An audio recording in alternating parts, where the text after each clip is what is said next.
Well, my journey started, this story started December 7th, 2014. Most of you guys know about the story. I was farming. I had one load of corn left. We were done for the year. Sitting in church, and I told my wife, I said, it's nice out, I want to go unload it. Okay. So we leave the house, we stop by, pick up my nephew. It's my son, my nephew, and I. 2 14-year-olds and me. We go out there, we discuss what we're going to do. Sometimes the best laid plan doesn't come together. I was driving the truck, and my nephew had to push the auger underneath. Now the easiest thing would have been just take it to market and be done with it. I don't do much things very easy. So I pull the truck ahead, I look ahead and look back, I can't find my nephew. Where's he at? I jump out of the truck, go back there. I have a semi. The semi weighs 80,000 pounds. It's on top of him. I call my son. I call 911. When 911's talking to you, it feels like a year. I give him the address. I tell him it's bad. So it takes a little while for him to get there. So I have a piece of machinery there, and I have the ability to get this truck off there. 7 months earlier, my dad passed away of dementia. I get a piece of machinery up there, get ready to pull this trailer off of there, and I have a higher power not letting me move my hands. My dad's at Heaven Gate talking to Luke saying, we're not ready for you. You get back down there. So I do the next thing. I ask my 14-year-old son to go underneath there and talk to him. So they're talking about baseball, they're talking about basketball, they're talking about everything. Just as calm can be.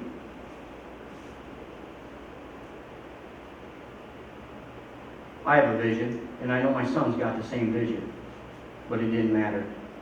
He got underneath there. Third person to show up is a guy that I coached baseball with for 8 years. He's got a daughter the same age as my son and nephew. He's got a son a year older. He brings his wife. He never brings his wife there. He meets me and said, who is it? I said, it's Luke. I said, get underneath that trailer and you keep him alive. Because what I saw, he should have never made it out underneath the trailer.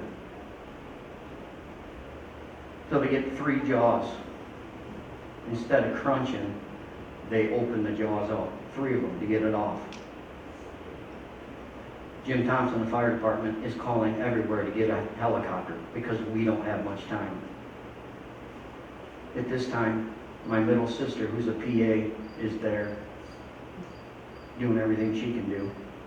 My sister, Luke's mom, is there doing everything we can do, which is pray.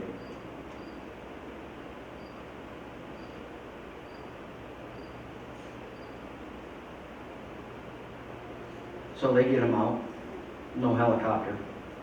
They put him in an ambulance.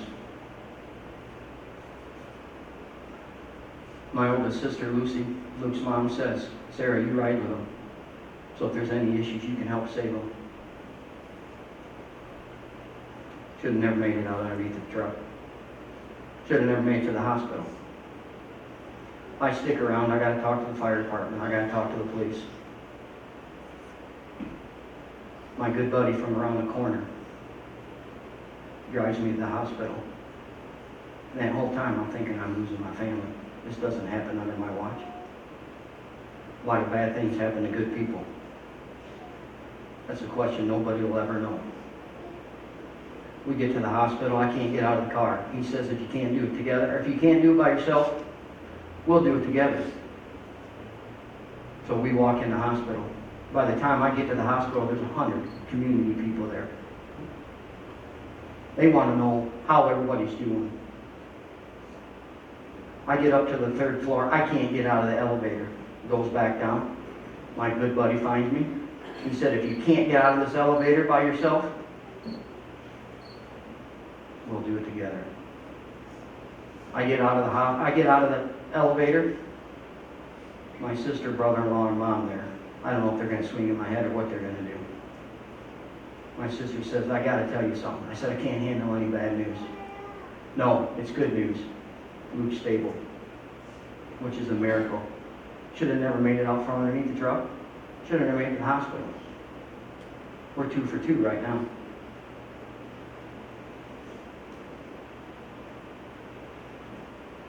So people start coming up, and I don't know how they're going to react to me. But this is a great point right here. Community. Community didn't care how it happened. It was an accident.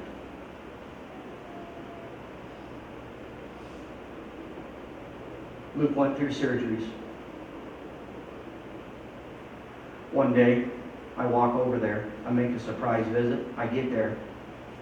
My sister, her friend, and my mom are outside crying. I said, what's wrong? I said, Luke wants to die. I went in there and there was 2 nurses. I kicked the nurses out. Luke and I had a heart-to-heart.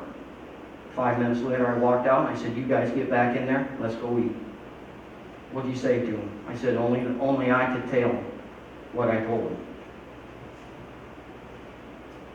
So we're doing good.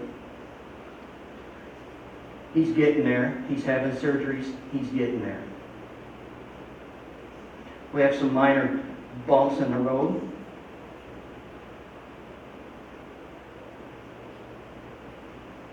But right now I'm 47 years old. I've never had a drink. Nobody would have blamed me for burying myself in a bottle. I didn't. The reason why I'm standing up here is I'm a dime a dozen, run-of-the-mill guy. If you have faith, family, friends, and community, you can get through a lot of things.